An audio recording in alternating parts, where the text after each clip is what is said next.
At habang hindi pa nga nagbubukas yung Jollibee ay gumawa muna ako nitong chicken burger. Grabe, ang sarap pala nito. At sobrang sulit lang. Bumili lang ako dito ng chicken at pinarinate at pinrito. At ito na nga yung mga tinapay natin. Naglagay lang ako dito ng cheesy na spread.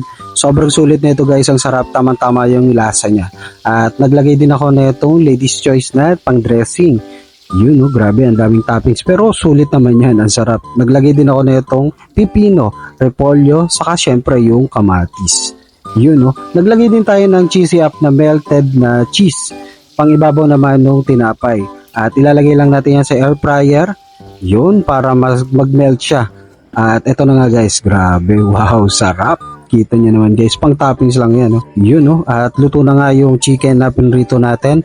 Ilalagay lang natin yan sa gitna. Yun, no. Tapos ilalagay natin yung cheesy boy. Ilalagay lang natin yan sa ibabaw.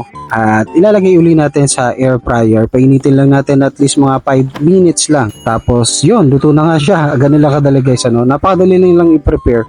At lalagyan ko lang din yan ng secret sauce. You know, pwede naman kayo maglagay niyan, no? Gusto nyo, hindi. Grabe, ang dali lang i-prepare at sobrang sarap yan guys. Grabe, pwede nyo ipanghanda yan sa inyong mga anak, mga kapatid, magulang, at sa inyong jowa, kung meron man.